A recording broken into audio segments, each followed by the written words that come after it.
Many of you know that I traveled to Mogadishu and I fell in love with that city from the moment I set a foot in that town. And my goal has been to keep sharing the beautiful stories that revive our culture around the world. And I'm happy that Andrew Harding, a book that I've read recently, has taken on this journey to learn about the Somali people, their culture and their way of life. And what's amazing is that many people often feel others cannot tell our story. But for me, authentically, I think that this book conveys a genuine interest in Somali people. So please welcome Andrew as we're going to discuss why he took on this journey to bring the Somali story to the forefront. Thank you. Now, I guess maybe the first one what I thought we would start with is the fact that many people don't know you live in Africa. Could you share your journey on why you started this? In 1991, I decided to set off with a rucksack to Moscow. I'd been studying journalism and thought I'd give it a go as a foreign correspondent, and I've never been home. So I spent years in Moscow, in Georgia, in Moscow again, and then I came to Nairobi, which was in 2000. That was when I first started visiting Mogadishu. I went away again, went to Asia, and then for the last 8 years, I've been living with my family in Johannesburg, covering all of Africa for the BBC, and going quite regularly to Mogadishu in a varying for different ways. So sometimes I'd go early on with the African Union, and I'd go and I'd stay at the airport. Then slowly I'd begin to step outside that perimeter, and I used to go in with a local Somali charity who would provide their security. And then after that, I started going to some guest houses in town, and again using their security, and not just focusing on Mogadishu, but particularly, obviously, focusing on Mogadishu. I know it's a big country, but that's where the government is, that's where the front line with Al-Shabaab used to be, and that's the easiest place, frankly, to get to, and it's still a very dangerous place for outsiders. I know it's a dangerous place for Somalis as well at times, but we've been limited sometimes by money, by logistics, and by risk. When we started kind of dwelling into the book and reading a little bit more about the background of the story, what made you choose a character like Tarzan? I met Tarzan in 2010, just after he'd come back, and he was one of those diaspora people in the new transitional government. And as you may know, I don't know how many people here know Tarzan, either by reputation, maybe they think he's terrible, maybe they think he's great, but Tarzan is larger than life. In a city where to be a politician normally means to be very cautious, trying not to give offense to people, trying not to give another reason for somebody to want you dead. Tarzan in 2010 was an exception. He was very outspoken. He was almost cartoonish in the way he dared Al-Shabaab to kill him, in the way he criticized everyone. And at the same time, he was also the only politician that I could find who had a real job. Everyone else was pretending to be minister of whatever, because they didn't have a budget, they didn't have a country. Al-Shabaab controlled most of Mogadishu. Everything was an expression of intent. And so here was Tarzan as mayor with a few square kilometers in which to try to make a difference. And initially, at least, he was extremely successful. And it wasn't just him. And some people say, well, he took credit for other people's work. But he was what a good politician is. He was a catalyst. He was the facilitator. He was somebody that the British government, for instance, that wanted to pay to put up street lighting, said, well, actually, this guy gets things done for us. So we'll skip the UN sitting in Nairobi, pretending they know what's going on. We'll skip the corrupt transitional government. We'll deal with the municipality, because it seems that Tarzan can make things happen. And so I found that as a journalist very inspiring to find, or just very relieving, frankly, to find somebody who would talk, who would speak his mind, who would call things as he saw them. And so I did some reporting on him. And then there came a point when I started thinking about writing a book. And initially I planned to do what journalists often do, which is, well, I've been going to Mogadishu for 15 years, I've got this experience, I've got my take on the country, let me write that kind of book. But Tarzan, as is his character, basically hijacked the whole plan, because I realized as I got to know him that his story, his life story, the 60 years of his experience as a child of nomads growing up in the Ogaden, as a boy dropped off at an orphanage in Mogadishu in 1960, as a bit of a street thug growing up in Mogadishu in the 70s, as a basketball star, minor basketball star. But if I can tell a story of a country's journey through him, maybe I can appeal to a wider audience, and maybe I can tell something different about Somalia and celebrate what it once was, as well as what we all know it's become. So many people kind of said the character is, why did you choose him? Many people have asked you that. When you're writing a book, tell us about the process that you go through to decide, because a lot of times we think, well, that person, we know their story, like as Somalis, everybody knows everyone as Somalis, right? Like, how could you pick him? But I find that when reading the book, we learn about his struggles for identity. Because when he goes back to Mogadishu, it's almost like he's trying to reclaim all the things that he lost. Tell us about that journey. One of the main reasons I wrote the book about Tarzan was because he said yes. And it's a simple thing, but it's actually a very profound thing. Various politicians have come up to me more recently, since the book has come out, when I was launching it at the book fair in Mogadishu in August, and said, what about me? But the truth is that Tarzan said, fine, write a book about me.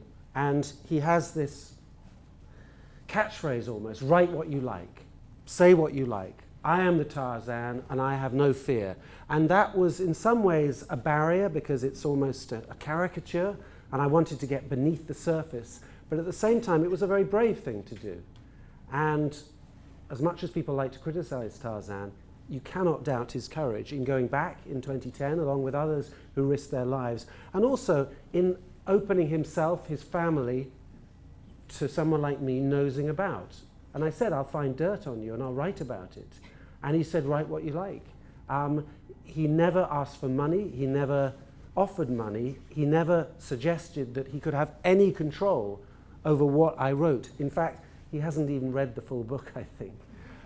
His brother Yusuf, who's a business professor in Indiana, has been very helpful in steering me away from the more obvious errors, because I don't speak Somali. I don't consider myself a Somali expert, but I've spent 25 years as a journalist telling people stories. And I do think, you were saying earlier, that outsiders, be they British journalists, be they Somali journalists reporting on another country, outsiders have a fundamental role to play in helping all of us understand the world. If we only tell our own stories and never have an outside point of view, I think we're all missing something, and I think the world will be much poorer for it. So I stand up for foreign correspondence, and I stand up for the right of anybody to go sniffing around any culture and blundering perhaps, saying stupid things, but having a different perspective on the world. And I think we're all richer for that, even if sometimes we make mistakes.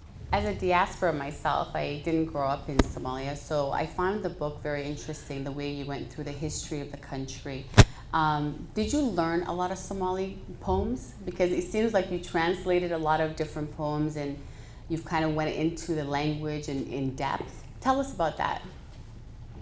Well, as I said earlier, I was thinking of writing a book about the last 15 years and maybe about Tarzan's experiences over the last 4 years as mayor and after that. But as I got to know his story, I realized that what I really wanted to write about was the stuff I didn't know, that actually I was far more interested in researching and digging into his childhood than rewriting all the stuff I'd already experienced and seen in Mogadishu.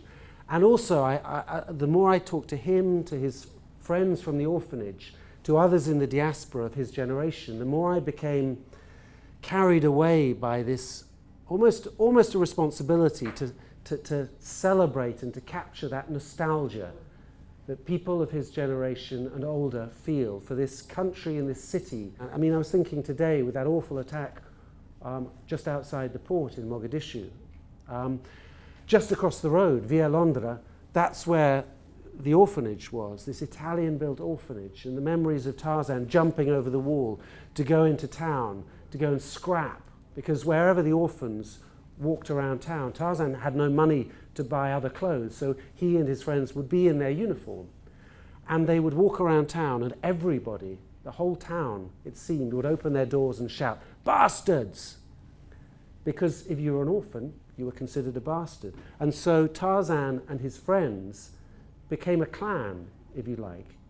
That bonding experience of growing up with everybody else in the city insulting them brought them very close. And I enjoyed researching that to see why some people, some politicians, are more or less clannish now, these days, and the extent to which those orphanage experiences forged Tarzan's identity and forged the identity of others who went through that same tough experience. You know, he got his ear bitten off in a street fight, apparently over a girl, but I'm not quite sure of the details. I hear different stories. But anyway, a boy bit his ear off, and Tarzan, because he'd already got the nickname Tarzan, and you probably know why he got that, but I can tell you. But he fought dozens of people at the orphanage to prevent them calling him the guy with the bitten ear, but to stick to Tarzan. So this toughness that people had in those days to reinvent himself, not as this orphan from a poor family from the Ogaden, but as this independent figure who turned into the tough, independent guy that we all now know and have strong opinions about, for better or for worse. What did you discover the Somali diaspora feels towards their homeland? You guys have it tough. I live in South Africa, and in 1994, apartheid was over, a new constitution was in place, there were new elections, and everybody in exile could come home. There was a date. It was scheduled. It was easy. There are plenty of other wars that have ended more or less with a peace deal or a peace treaty or new elections and some sort of recognizable process.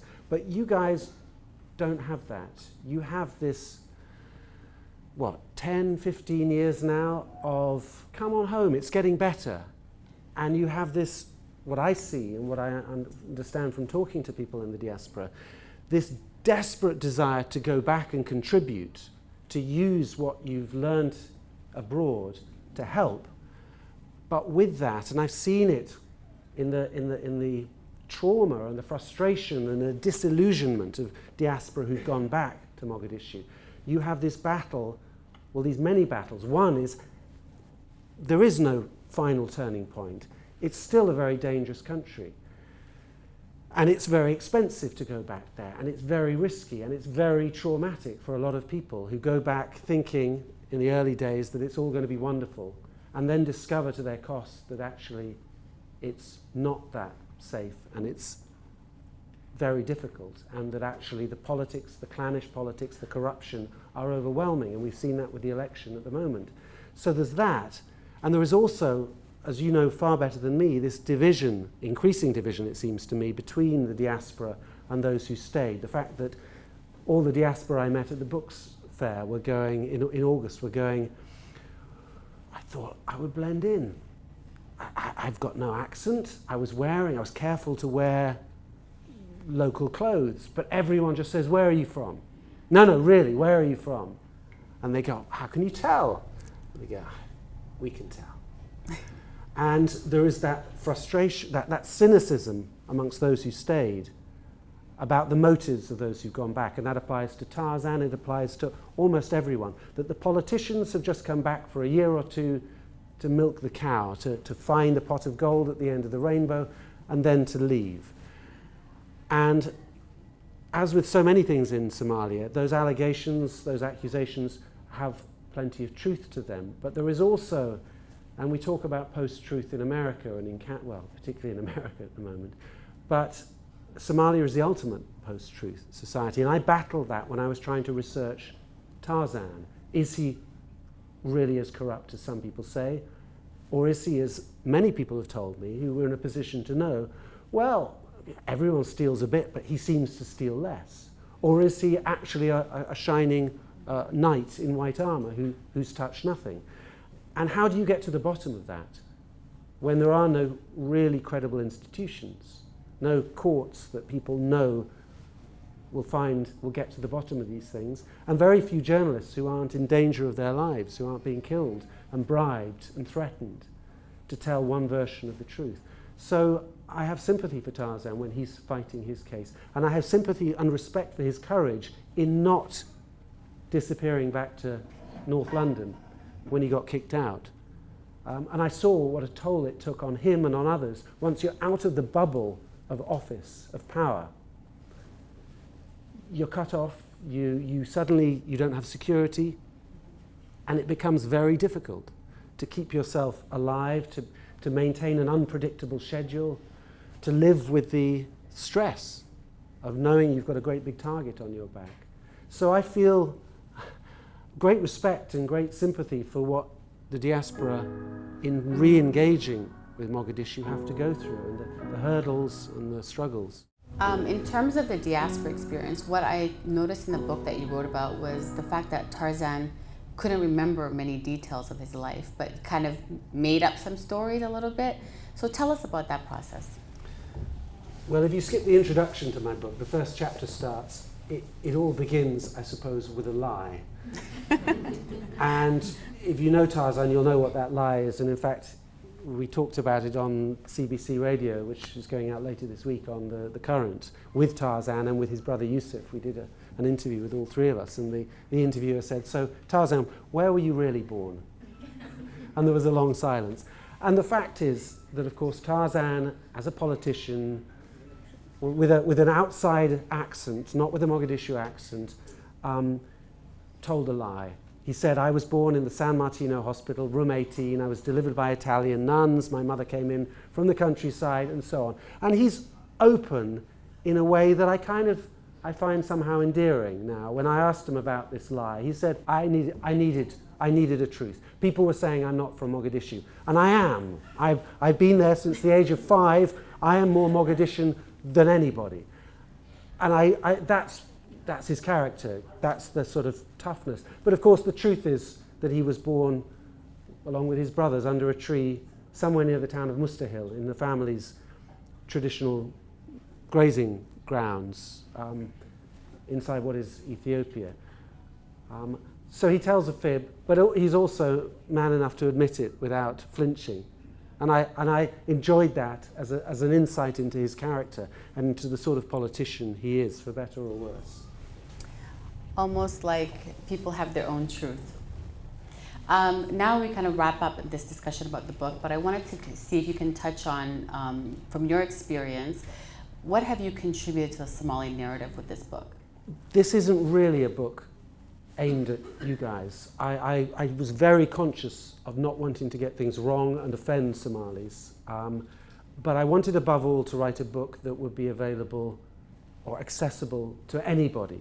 Not just people who are interested in the Horn of Africa, not just people who are interested in Africa or diaspora issues, because, well, partly because I hope to sell more copies, let's be honest. But actually that's not the sort of book I'm interested in. As I said, I'm not an expert on Somalia, so I'm not giving you my take on Somalia. I enjoy people's stories, and I enjoy crafting them and trying to bring them together. And I hope that for Somalis and for non-Somalis, this will give a glimpse into the broader experience of the country and push back against the recent narrative of failed state, pirate state, terrorist state. Not that I don't think some of those things are worthy of examination and have some truth to them, but because it's only half the story, and it's not an interesting story unless you can see where the country had come from, where it was going, and quite how much it lost in the process.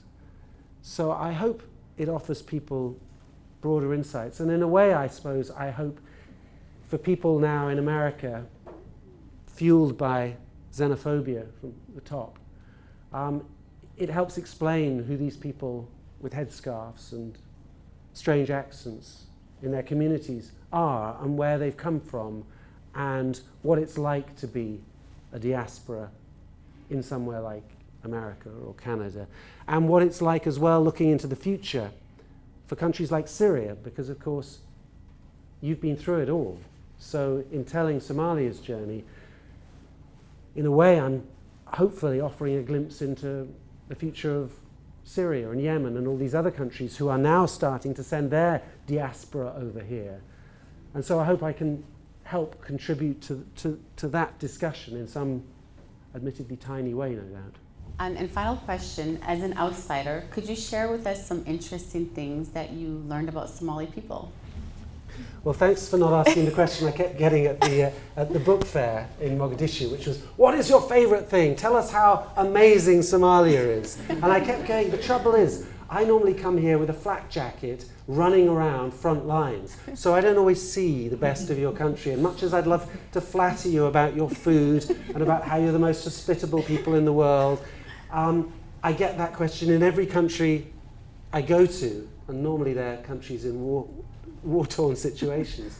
And so what I would say about Somalia is Somalis are not unique. No country is unique. Everyone shares similar things, and I'm not going to lie to you and say I find certain aspects of Somali culture so unique. But what I do see in Somalia is a resilience born of 2 decades of an experience that no other country in the modern world has experienced, that Somalis have suffered in a way that is very hard for outsiders to understand, and that suffering has created a resilience that you guys have taken out to the diaspora with you, with your entrepreneurialism, but which I also see coming back into the country when I meet these tough women coming back to fight for their sub-clan's MP's position and getting threatened with death and running away, and then coming back again and going, to hell with my sub-clan and their corrupt ways. I'm going to show them that I've learned something abroad, and I'm going to teach them. And so it's that resilience that I find I am drawn to, and which does mark you out, in my eyes, as unique. Thank you so much. I was going to ask if he learned any Somali words. Can you say a full sentence? Ayan, who organises Ayan Mahmoud, who organises the Hargeisa Book Fair and Really? so on. She taught me one, which I write now in the front of books. Akris Wahan.